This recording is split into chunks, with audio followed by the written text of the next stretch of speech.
I have the honor here to introduce the award to one of our esteemed labor historians in New York City, Joshua Freeman.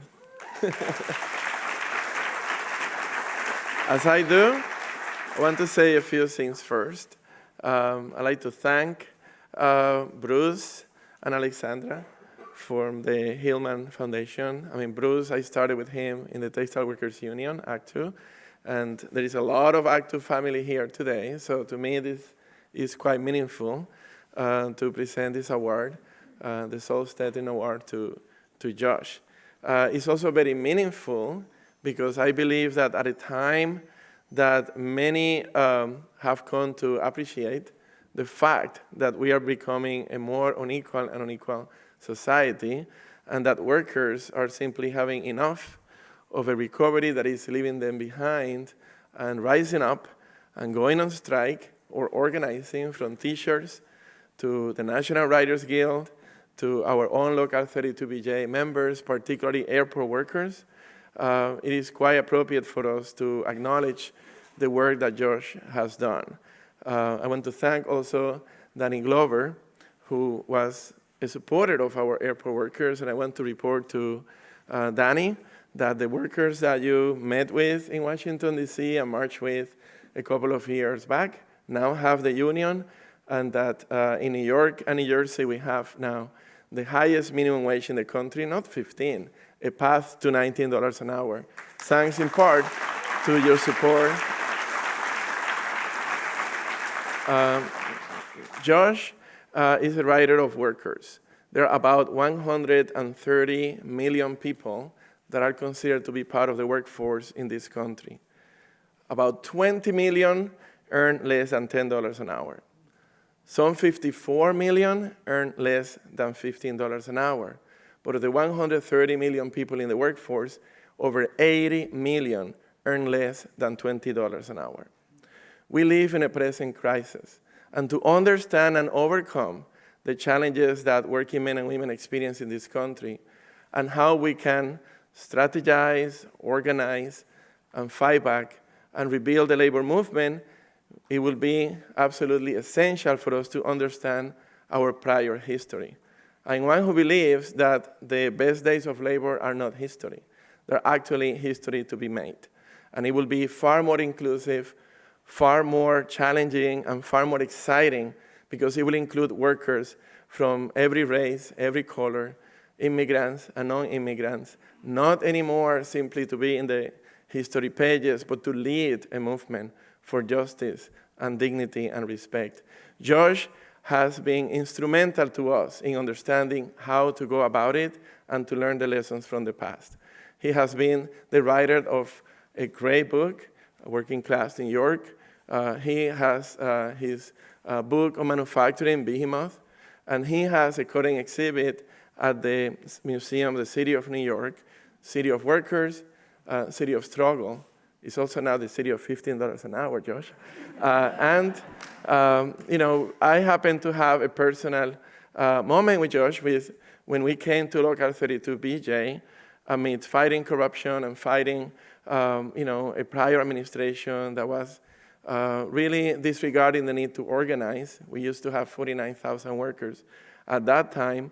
We went to Josh to help us understand how we went on strike in 32BJ in the past. And he told us the strategies, the tactics, what worked, what didn't in 1945, in 1991, in 1996, and help our new team of organizers and union reps feel confident that we could actually do it.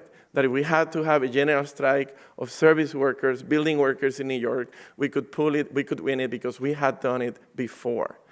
You know, thankfully, we didn't have to go on strike at that moment, but the inspiration that Josh gave to us at the very beginning of a whole new era for Local 32BJ has continued to be with us.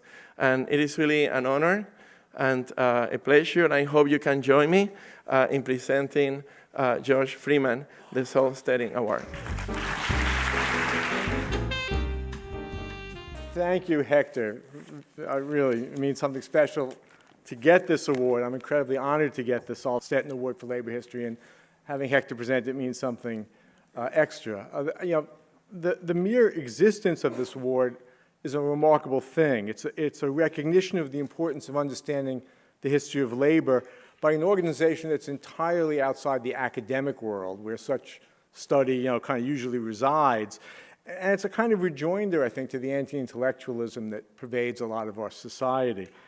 So, it's thrilling and it's humbling for me to join the ranks of the previous winners of the Stetin Award, who have been historians I've looked up to in my entire career.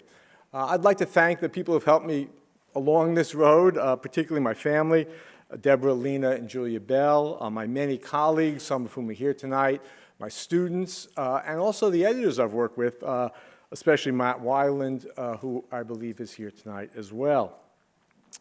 When I began studying history, the focus of scholars until recently had been on government, political leaders, economic elites. Ordinary people rarely appeared. But such a very limited view of history, it just couldn't explain the development of American life. I think the thing that really brought this home to me and so many others was the civil rights movement.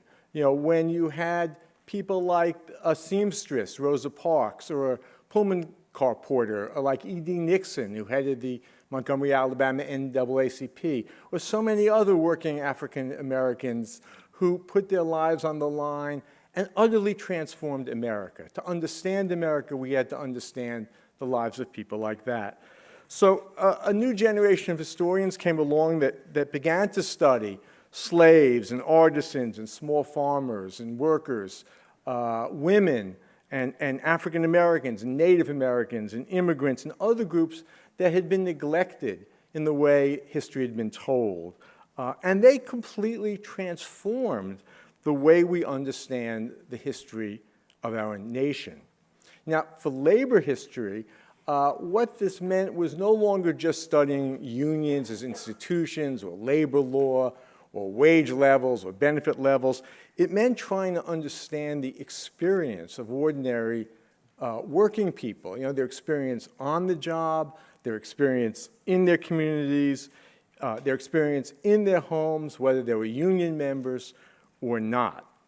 And I was part of this trend. It wasn't me, it was lots and lots of us who tried to show how workers, time and again banded together to form unions, to form neighborhood groups, to form political organizations that not only improved their own conditions, but reshaped their communities and the larger society. And I think particularly here in New York, so much of daily life has been wrought by the struggles of working people. Not just in recent years, but over literally centuries in their efforts to create a kind of more generous, more democratic, and a more equal society. So today, it's difficult to imagine teaching the history of our country without discussing the myriad groups once left out of the national narrative. But I have to say, in the field of labor history, our success in getting the story out has not been as great as we had hoped. Very few Americans today have ever heard of the 1877 railroad strike or the Flint sit-down or the Knights of Labor, or would recognize the name that Edgar Romney mentioned, Francis Perkins, or for that matter, Sidney Hillman. Right now, we are seeing an extraordinary burst of activity by workers, often taking innovative forms, whether it's teachers' strikes or the fight for the 15, or organizing of digital newsrooms. There is a need and a hunger for information about past efforts by workers to create a better world, for the ideas they had, the strategies they tried, for their failures, and for their successes. So I am extremely grateful to the Sidney Hillman Award, not only for giving me this award, I'm very grateful for that, but for its ongoing support for the important work of reconstructing and telling the history of labor. We historians like to think that the struggles of the future depend on understanding the struggles of the past. Thank you.